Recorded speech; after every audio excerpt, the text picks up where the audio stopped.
할렐루야. 오늘은 지난 시간에 이어서 요한계시록 5장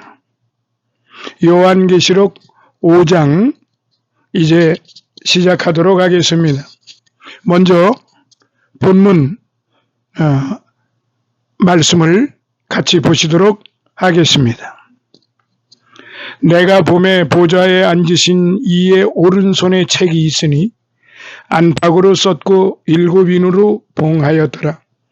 또 봄에 힘있는 천사가 큰 음성으로 외치기를 누가 책을 펴며 그 인을 떼기에 합당하냐 하니 하늘 위에나 땅 위에나 땅 아래에 능히 책을 펴거나 보거나 할 이가 없더라.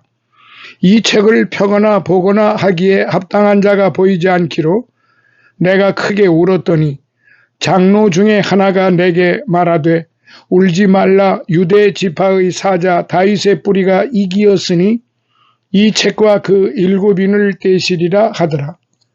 내가 또 보니 보좌와 네 생물과 장로들 사이에 어린 양이 섰는데 일찍 죽임을 당한 것 같더라. 7뿔과 7눈이 있으니 이 눈은 온 땅에 보내심을 입은 하나님의 7영이더라. 어린 양이 나와서 보좌에 앉으신 이의 오른손에서 책을 취하시니라. 책을 취하심에 네 생물과 24 장로들이 어린 양 앞에 엎드려 각각 검은고와 향이 가득한 금대접을 가졌으니 이 향은 성도들의 기도들이라. 새 노래를 노래하여 가로되 책을 가지시고 그 인봉을 떼기에 합당하시도다. 일찍 죽임을 당하사 각 족속과 방언과 백성과 나라 가운데 있어 사람들을 피로 사서 하나님께 드리시고 저희로 우리 하나님 앞에서 나라와 제사장을 삼으셨으니 저희가 땅에서 왕노를 하리로다 하더라. 내가 또 보고 들으매 보좌와 생물들과 장로들을 둘러선 많은 천사의 음성이 있으니 그 수가 만만이요 천천이라. 큰 음성으로 가로되 죽임을 당하신 어린 양이 능력과 부와 지혜와 힘과 존귀와 영광과 찬송을 받으시기에 합당하도다 하더라. 내가 또 들으니 하늘 위에와 땅 아래와 바다 위에 또 그 가운데 모든 만물이 가로되 보좌에 앉으신 이와 어린 양에게 찬송과 존귀와 영광과 능력을 세세토록 돌릴지어다 하니 네 생물이 가로되 아멘 하고 장로들은 엎드려 경배하더라. 아멘. 할렐루야. 지난 시간에 4장의 말씀을 이어서 이제 5장으로 들어왔습니다. 방금 본문의 말씀을 보신 것처럼 다윗의 뿌리에서 나신 유다 지파의 사자 예수 그리스도, 오랫동안 하나님의 백성들은 메시아가 오기를 기다려왔습니다.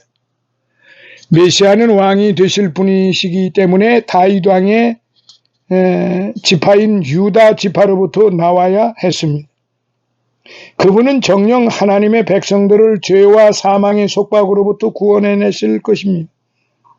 그분이 과연 누구이십니까? 바로 저 베들레헴의 마구간에서 태어나신 분으로 다윗의 뿌리에서 나신 예수 그리스도이십니다. 그분만이 종말의 계시인 7인을 떼실 수가 있는 것입니다. 오늘날도 그러하지만 특히 고대 세계에서 중요한 문서의 경우 반드시 도장을 찍어 봉하였습니다. 밀랍이나 점토가 부드러운 상태일 때 도장을 이용하여 그러한 특별한 표시를 만들었습니다. 따라서 봉인된 두루마리는 그 누구도 봉인을 뜯지 않고서는 문서 안의 내용을 볼 수 없었습니다. 진노의 큰 날에 누가 능히 서리요?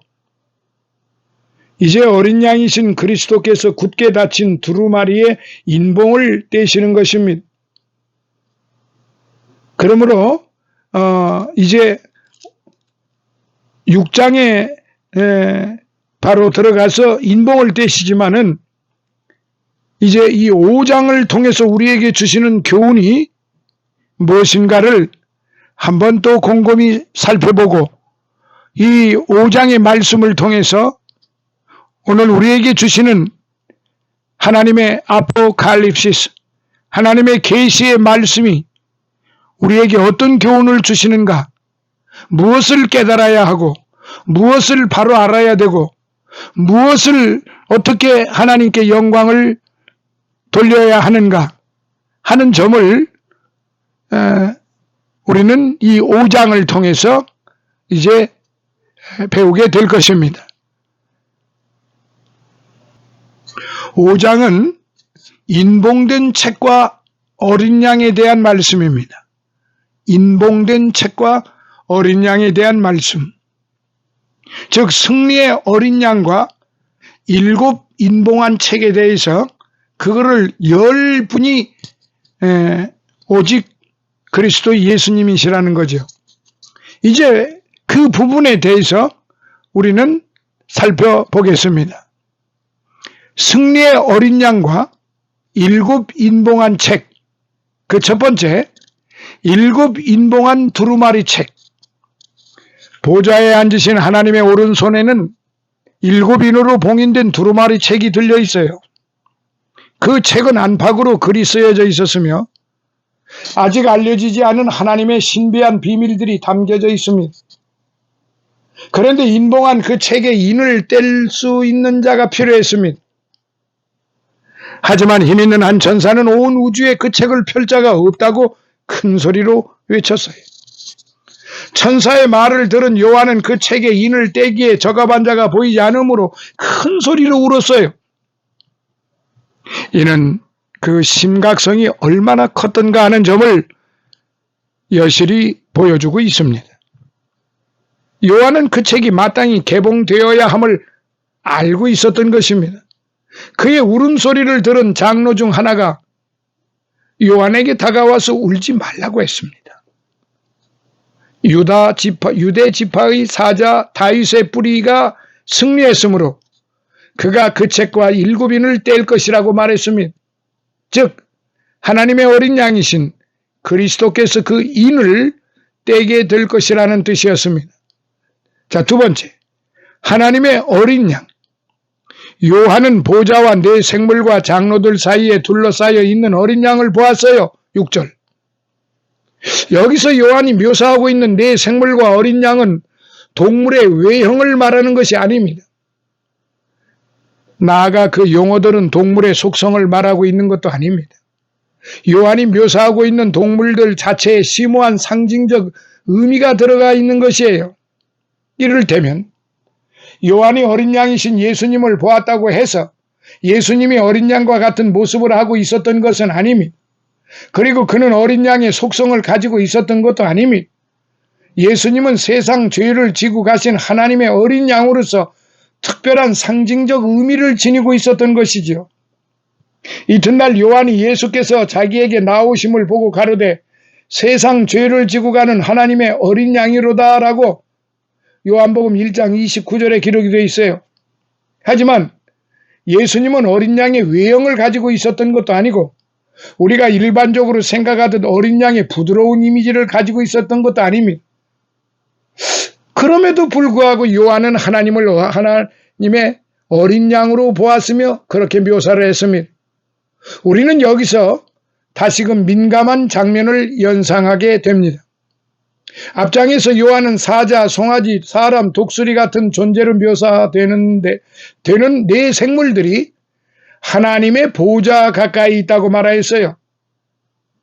4장 6절로부터 7절에 이는 인격을 가지지 않은 동물들이 인격을 가진 존재인 양 하나님을 경배하였다는 오해를 가져올 수 있습니다. 그러나 여기서 중요한 것은 요한이 무엇무엇과 같은 존재를 보았다는 사실이죠. 요한은 사자, 송아지, 사람, 독수리를 본 것이 아니었어요. 천상의 보좌에 그런 동물들이 앉아 있었던 것이 아닙니다.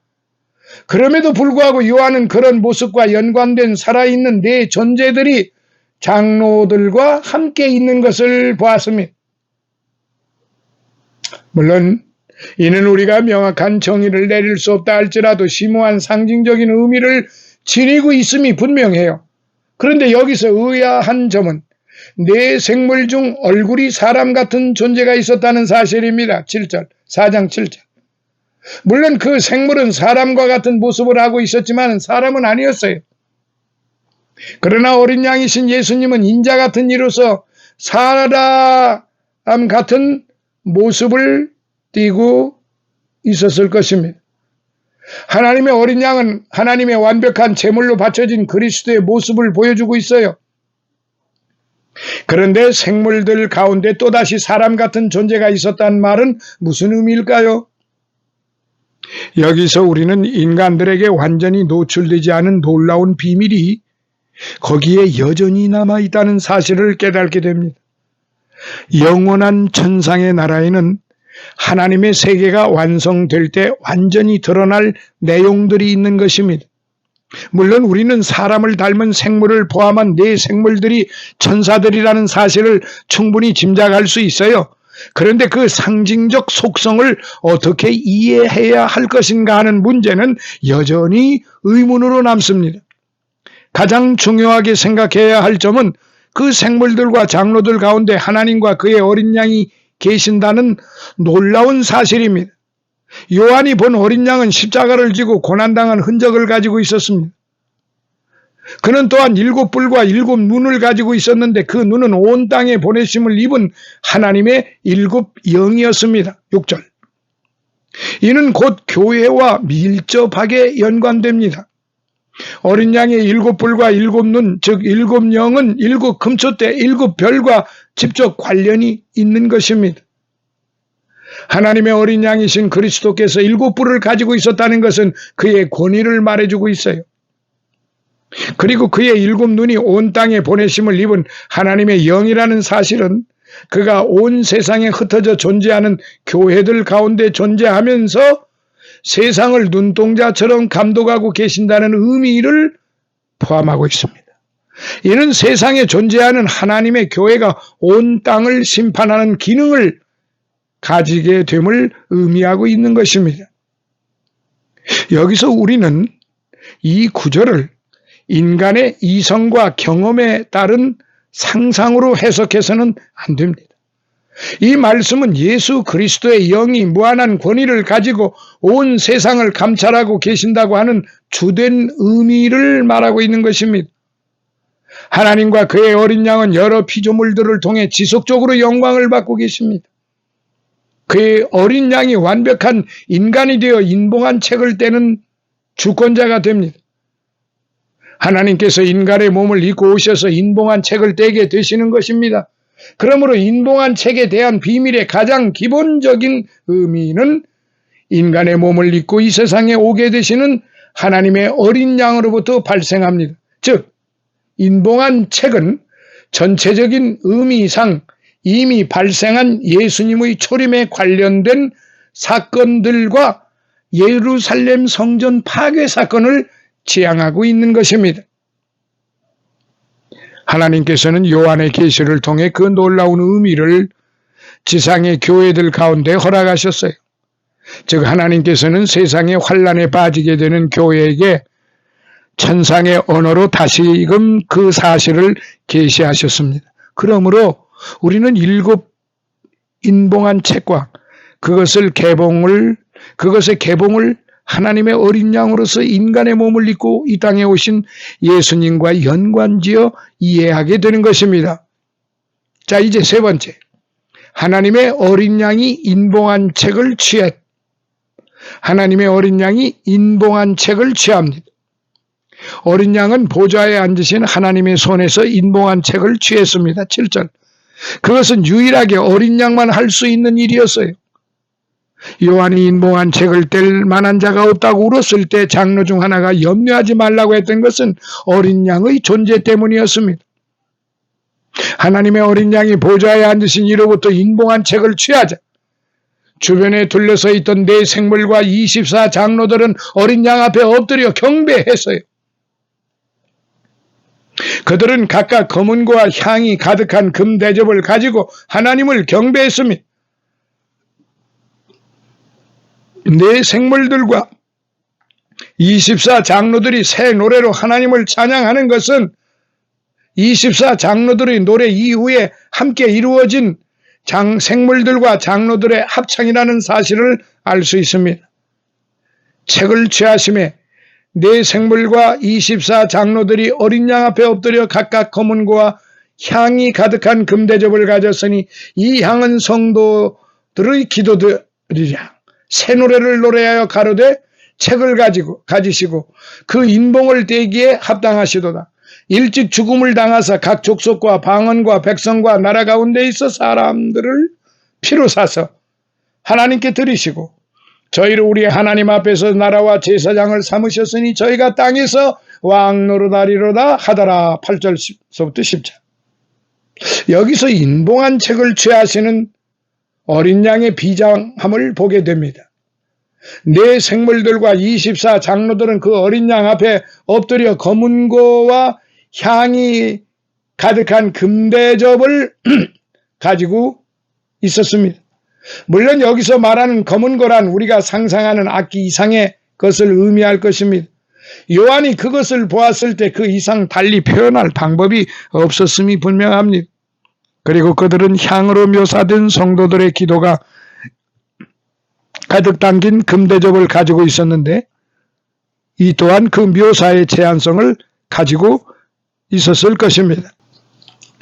하지만 분명한 것은 천상의 인격적 존재들인 네 생물과 24 장로들이 그런 것들을 통해 하나님을 경배하고 있다는 사실입니다. 우리가 여기서 눈여겨봐야 하는 것은 그들이 새 노래로 하나님을 찬양한다는 사실과 그들이 금대접에 담긴 성도들의 기도를 하나님께 예물로 바친다는 점입니다. 물론 새 노래란 하나님의 어린 양이신 그리스도로 인한 노래입니다. 그와 그의 사역으로 말미암아 하나님께서 온전한 경배를 받으시게 되는 것입니다.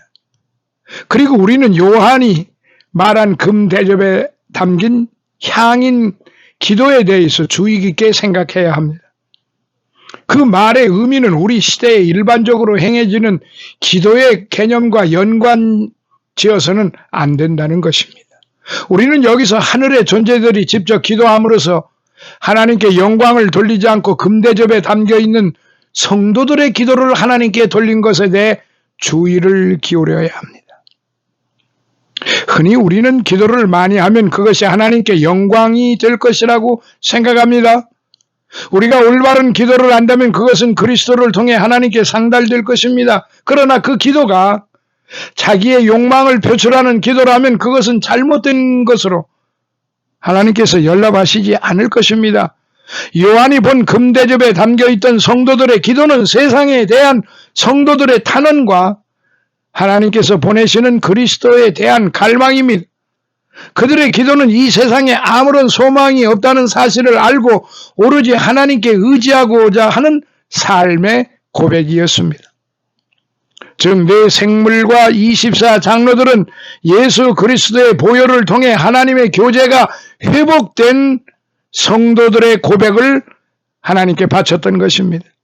하나님의 어린 양이 인봉한 책을 취함으로써 하나님의 자녀들이 간절히 소망하던 그때가 도래하게 되었습니다.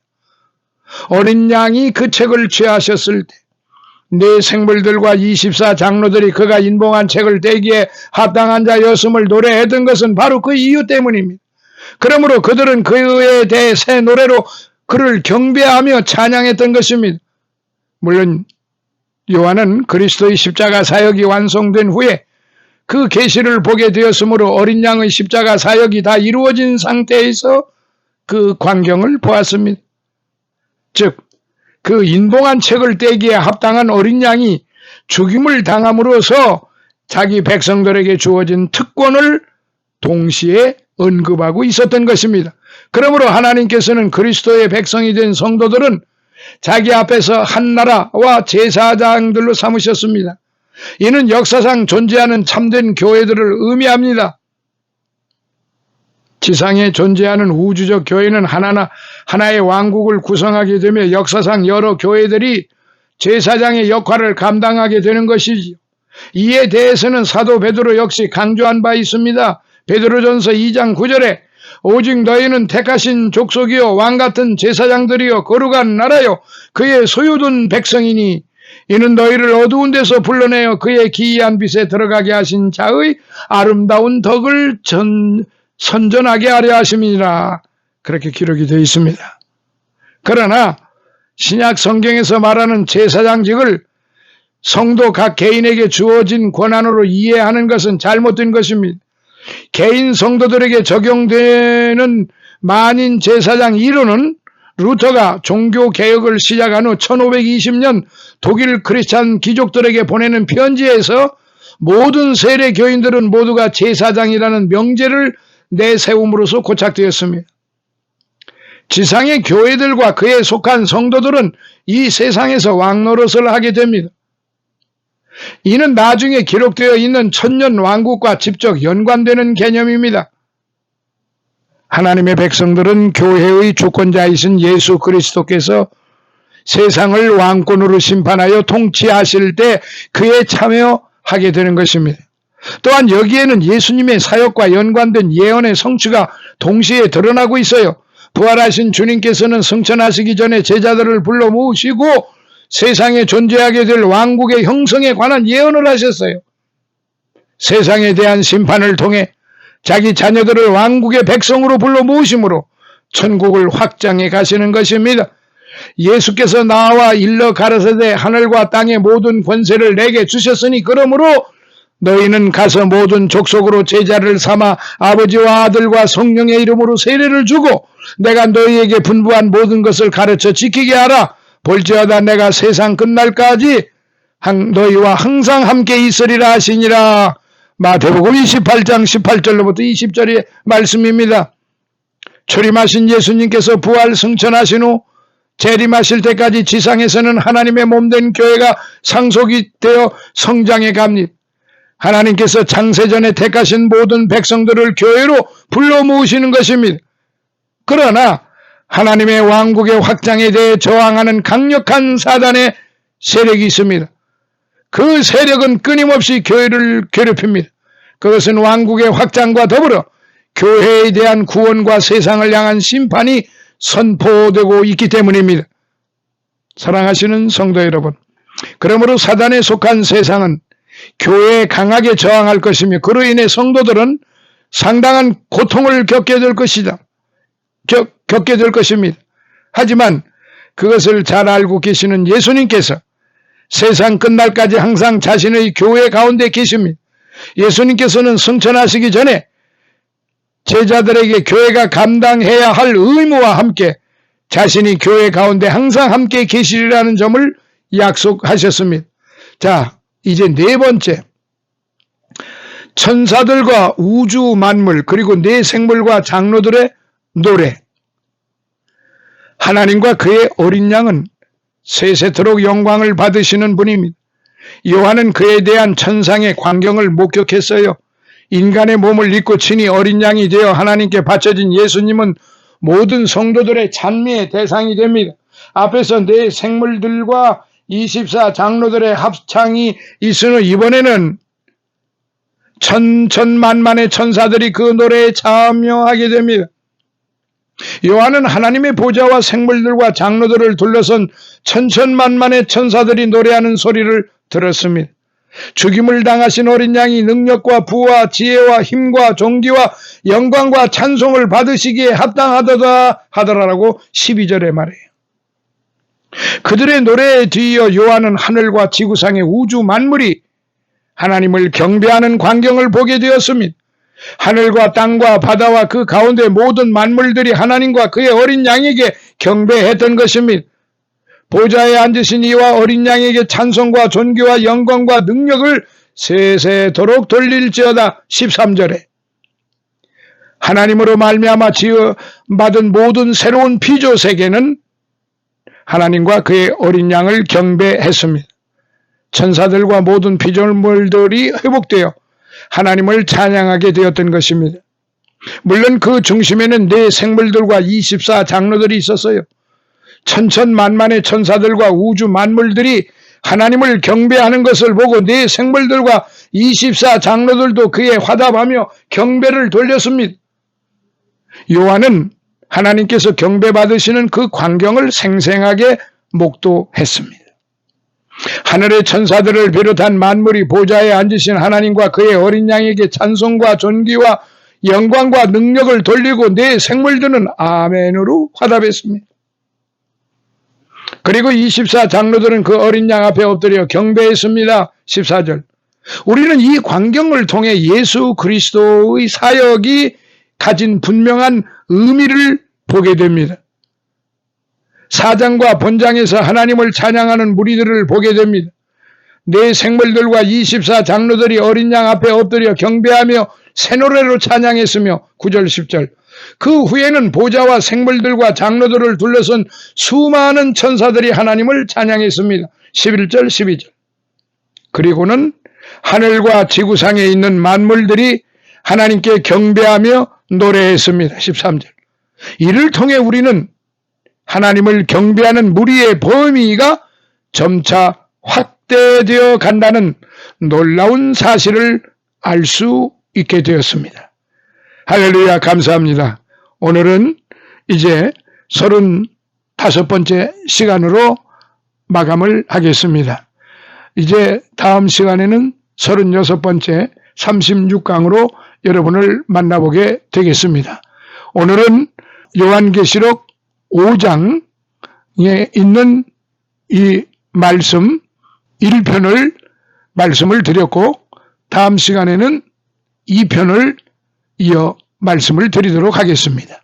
감사합니다. 할렐루야.